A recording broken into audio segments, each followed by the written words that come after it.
untuk memberikan nyawanya menjadi tebusan bagi banyak orang. Menjadi tebusan bagi banyak orang.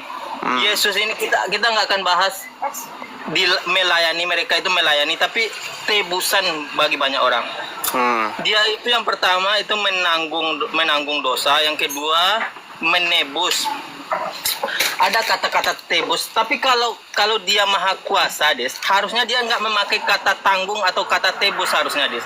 Dia memakai kata ampun atau hilangkan, seperti ini, seperti Keluaran 29:14. Tetapi daging lembu jantan itu kulit dan kotorannya haruslah kau bakar habis dengan api di luar perkemahan. Itulah korban penghapusan dosa. Ini harusnya Yesus itu kalau kuasa dia, ini kebalik kata-katanya. Kotoran sapi menghapus dosa, sementara Yesus menebus dosa. Berarti secara logika, secara logika harusnya kotoran sapi ini lebih kuat, lebih berkuasa daripada Yesus. Kan logika kita main kan? Harusnya dia menggunakan kebalik katanya, harusnya kotoran sapi ini menebus dosa, Yesus itu menghapus dosa.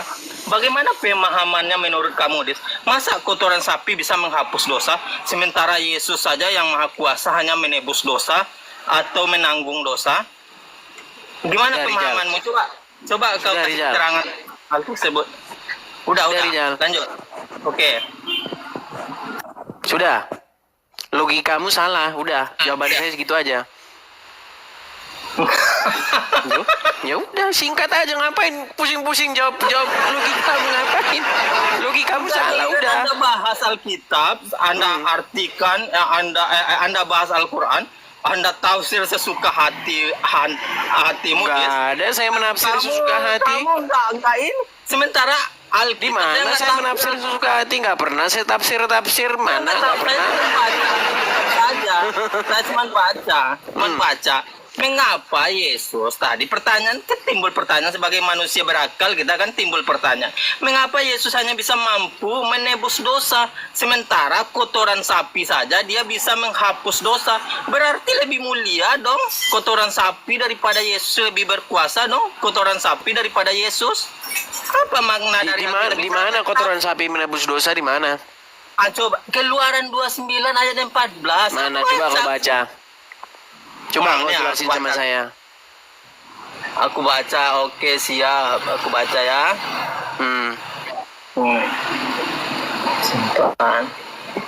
Keluaran 29 14 TB ya. Tetapi daging lembu jantan itu kulitnya dan kotorannya haruslah kau bakar habis dengan api di luar perkemahan. Itulah korban penghapus dosa. Dia memakai kata penghapus. Sementara ini Yesus kenapa ini dibakar di luar, kenapa? sama seperti anak manusia, enggak ke konteks. Enggak, Rijal. Kenapa kok harus dibakar di luar? Kenapa itu kok harus dibakar di luar itu, kenapa? Iya, kau kasih keterangan lah. Makanya aku nanya karena aku nggak tahu, mana tahu. Tapi kau sudah bisa mengambil kesimpulan. Katanya kotoran sapi penebus dosa, gimana sih? Dari kosakata sama seperti anak manusia datang bukan untuk dilayani, bukan yang itu. Kok lari kemana-mana sih, Rijal? Untuk memberikan nyawanya. Memang ngomong sama mereka ini memang agak sulit, mereka ini. Memang IQ-nya memang kecil mereka ini. Jadi sulit ngomongnya. Rijal, kenapa kok itu dibakar di luar luar perkemahan, kenapa? Des, aku nanya sama sebentar dulu, kau jawab dulu itu loh. Gini, kutunjukkan kau umpama ya. Ini cara membuat kopi nih. Kau ambil satu sasetnya, ya kan? Kau buka, krek, terus kau masukkan. Nah, lalu sampahnya ini kau buang di luar, kau bakar. Nah, itulah cara bikin kopi. Sekarang saya tanya sama kamu. Esensi yang dipakai untuk membuat kopi itu apa? Apakah yang saya bakar di luar tadi itu untuk bikin kopi? Kamu bisa baca nggak, Des? Kamu bisa baca nggak? Kau tahu nggak? Dengar dulu. Ini kau ngomong terus. Kau dijelasin, ngomong. Tapi kau pengen tahu. kan panjang itu. Jadi ini lemaknya, ininya, kau bakar di dalam. Sisanya itu sampah-sampahnya kau bakar di luar. Itulah korban penebus salah, penebus dosa atau penebus salah di situ. Nah, sama seperti saya bikin sama kamu umpama, cara bikin kopi gini. Kau ambil satu saset, kau sobek, kau tuangkan dalam gelas, masukkan air panas, seduh, sampahnya kau buang ke tong sampah, kau bakar. Sekarang saya tanya sama kamu, esensi untuk bikin kopi itu di mana? Apakah sampah yang saya buang di luar itu, yang bagian itu kamu ambil, yang bagian belakang sendiri itu? Itu. Pantes aja kamu masih jadi orang Islam. Aduh. Memang Kamu sulit nggak bisa kalau baca. mereka ini. Coba baca dulu ya. Aku bukan Coba baca dulu yang tadi. tetapi daging Bacanya jangan dari situ. Bacanya dari atas. Tulisan itu kan bukan sepenggal itu aja. Gimana kamu itu? Coba baca dulu di atasnya. Coba. Oke, baik. Saya baca ya, Dis ya. Baik. Mana tahu aku menemukan kebenaran di dalam Alkitab ini kan. Dari Keluaran berapa? Tadi ayat Keluaran berapa berapanya? yang kamu baca? Keluaran 24. Ayat keberapa? Keluaran 9 ayat 24. Coba Dari 3 ayat ayat sebelum itu baca coba.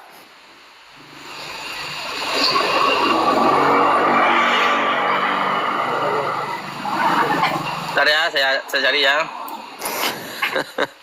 Argumenmu aja kau dapat dari Kalpin, tukang narkoboy. Lalu argumen dari mana lagi yang mau? Aku udah ambil dari Bibel langsung, Des, dari Bibel. Ini ayat Tadi kau baca lancar kali kau. Kenapa? Jangan seperti Quran. Quran itu memang acak-acakan, berantakan ayatnya. Karena nggak tahu yang nyusun itu sekolah atau enggak. Baca Bible itu memang dari ayat pertama sampai ayat selanjutnya itu ngurut. Bukan kayak Quranmu, jangan kayak gitu baca Bible. Nah, coba ayo baca lagi. Ya, aku nggak ada Bibel aku. gimana lah kamu kayak gini, Rijal. Enggak, cuman yang ingin jadi pertanyaan dari ayat berapa? Tadi kan Keluaran 9, aku bilang kan Keluaran 9 ayat keberapa tadi? Keluaran 29 ayat 14. Oke, Keluaran 29 ayat 14. Coba kamu baca ayat 14 ya. Coba kau baca ayat 11-nya. Dari 11 12. Coba. 11 12. Keluaran berapa tadi? Aduh. Gimana? Kayak gini, Rijal. Keluaran 29 ayat 11. Keluaran 29 ayat 11 ya.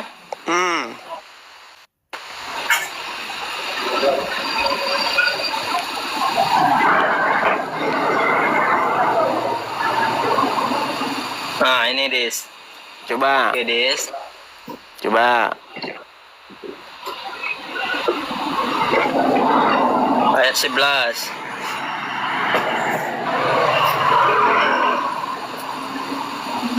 Dor. Potong coba. potonglah sapi jantan di hadapanku. Ini biar nggak biar enak kita ya. Coba silakan. Coba lihat kamera aja. Coba. Ini ya. Potonglah sapi jantan di hadapanku di pintu kemah. Ambil sebagian darah sapi itu dan oleskan dengan jarimu pada tanduk-tanduk mazbah. Sisa darah itu harus kau tuangkan ke bagian bawah mezbah. Sesudah itu, ini yang 13 ya. Sesudah itu ambillah. Baca aja mereka masih nggak lancar kok. Memang sulit mereka. Baca aja masih belaga-belaga. Kayak anak SD kau baca loh. Kayak anak kelas 3 SD kau baca itu. Nah, coba kau baca lah Alkitabmu. Kamu yang baca di situ. Saya nggak kelihatan. sesudah itu ambillah semua lemak yang sama mata kita, Des. Aku juga melihat seperti itu. Sesudah itu ambillah semua lemak yang menutupi isi perutnya. Isi perutnya bagian yang paling baik dari hati dan kedua ginjal dengan lemaknya, dan taruhlah semua itu atas mazbah dan bakarlah untuk persembahan bagiku. Itu Terus, daging. Ini baru yang 14-nya itu, daging, kulit dan usus sapi jantan itu harus dibakar di luar perkemahan. nah, berarti esensinya itu, kenapa itu dibakar di luar? Kenapa? Enggak, saya enggak tanya itu, Des. Dia Iya, memakai makanya saya tanya kamu, biar kamu tahu. Sisanya itu dibuang keluar, kotorannya, kulitnya di luar dibakar. Di luar itu bukan buat korban, di luar itu sampah. Mana sih kamu? Des. Lalu yang dibakar di dalamnya apa? Ini kan daging. Yang kau baca di atasnya itu, ya.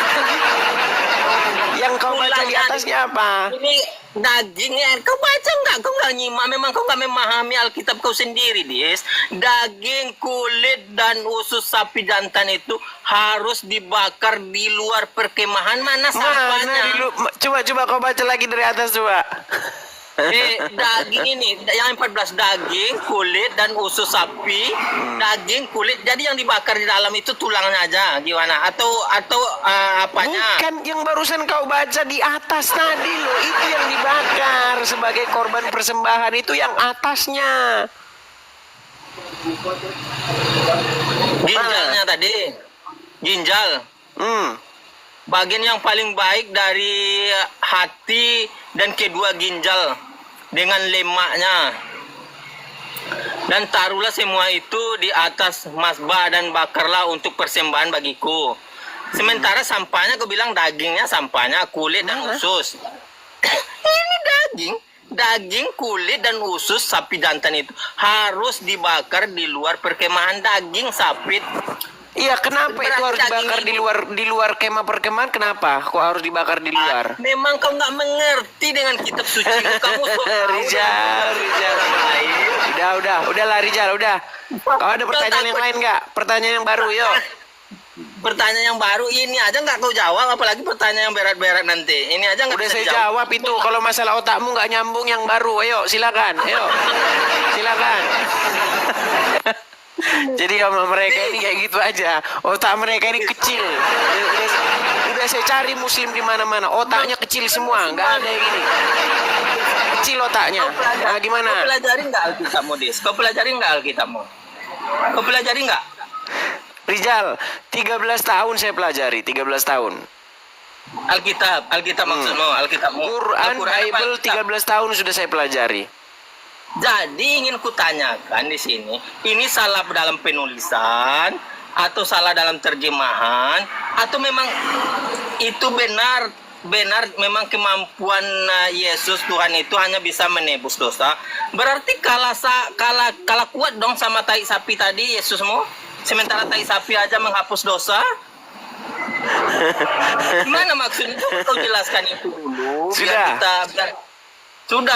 Sudah. Oke, berarti kalau misalnya saya pakai logikamu ya, berarti lebih mulia. Kamu gimana?